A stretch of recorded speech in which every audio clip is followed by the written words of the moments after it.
How's it going, guys? Back with another video, and today we're continuing the Around the World in 100 Films Challenge, with the focus today being on the country of Norway. And there's been quite a bit of Norwegian films out there, and I wanted to choose a film that had a little bit of attention going in 2021 when it first came out, but I feel like it's a film that was kind of put aside, and it's a film that I always wanted to return back to, and that film is The Worst Person in the World. It was nominated for Best Original Screenplay for the Oscar season, as well as Best International Film at the time. For those that are not familiar with this film, takes place through a course of 4 years through the life of this character, Julie, and it's her traversing her life, trying to figure herself out through her relationships, through her career, and ultimately, what does she want in life? I do have a special guest with me who's going to be reviewing this film that he recently saw himself for the first time, and that is Chad Saborn. He's a good friend and fellow YouTuber, and I will be passing the reins on to him for his review of this film.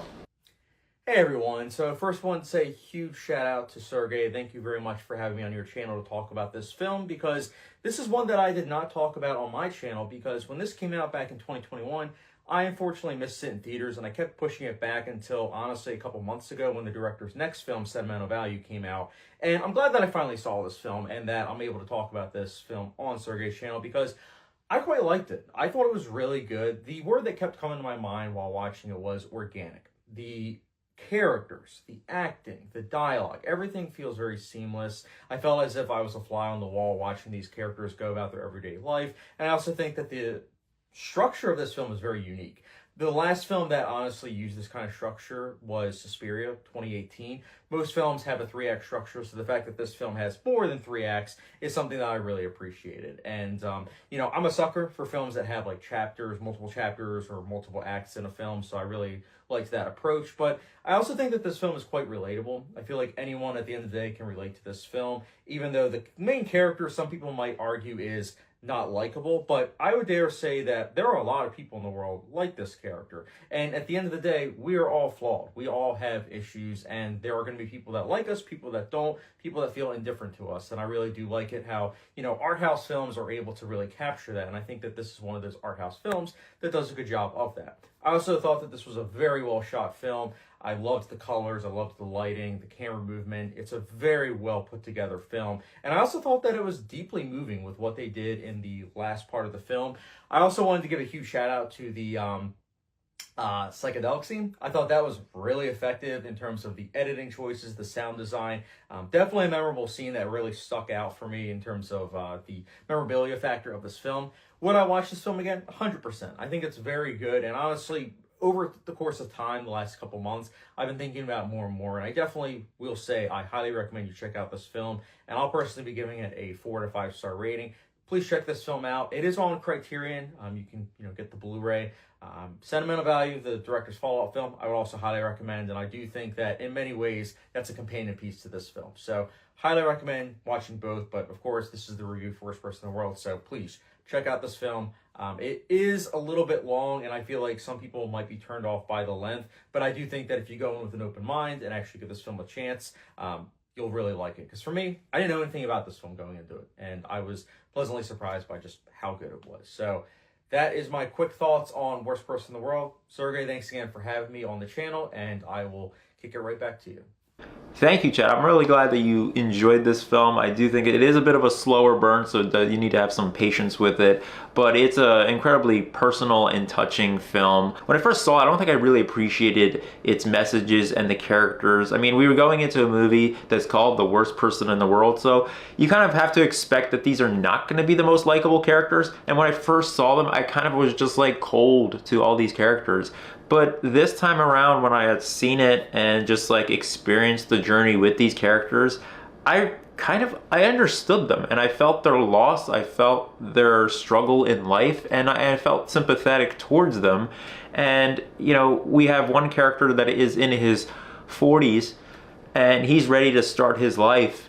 And then he meets this younger woman who's still trying to figure herself out. She doesn't know if she wants to be a parent yet or not, and she still kind of wants to have some fun. And it's her experience through just figuring out what she wants to do with her life in terms of her career, because she goes through a lot of different career choices, and just like who she wants to be with the rest of her life. And while it might seem a little immature on her part, I think when we're following her character throughout the whole movie, we do feel sympathetic for her and understand her. And, there's a little hinting at her past trauma involving her father. I thought all the interactions between Julie and Axel were incredibly gripping, and every time those two were on screen, like, I never had any issues with this film. The pacing, it felt so personal, it felt so authentic, and I was moved by their performance and their story. A lot of times this movie didn't feel like it was a movie. It felt like I was just watching these characters just have an interaction together, and those, I've said it before, are some of the best movies. If you can get me to forget that I'm watching a movie, you're doing an incredible job with the writing. And not only is the writing good, but it's backed up with great cinematography. The editing is really good. I love how this is a 12-chapter story with an epilogue and a prologue, and the film begins. We're not at the very beginning of the film. It actually jumps like a chapter forward with where we were seeing the opening shot. So I thought it was incredibly interesting with its structure. There's some really cool sequences with the freeze frames, and there's some incredibly interesting surreal moments with like magic mushrooms and stuff. So it's a heck of a movie. It actually brought me to tears several times. And that's gonna be really dependent on who's watching, like where you are in your life and what kind of experiences have shaped you.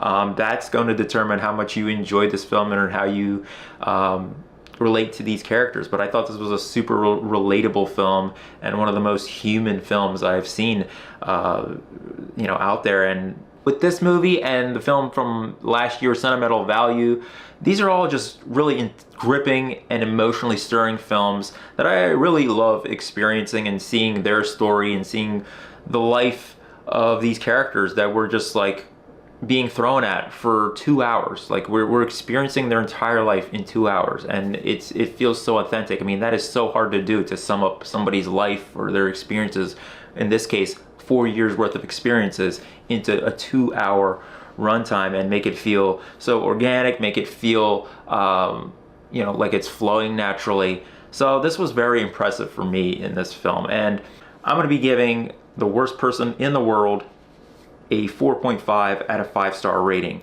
I'll be definitely curious to check out the other films in this unofficial trilogy. There's a film called Reprise from 2006 and Oslo from 2011. I haven't heard of those movies, but I am now more curious to check them out after seeing this film.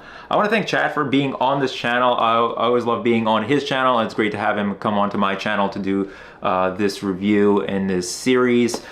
So be sure to check his channel out. I will link that down below in the comment section. And make sure to subscribe to his channel, to my channel. Hit that like down below, and comment your thoughts on this movie. Whether you liked it, whether you saw it, whether you're going to see it, and any other Norwegian films that I should be on the lookout for. As always, guys, thank you so much for watching, and I will see you guys in another video.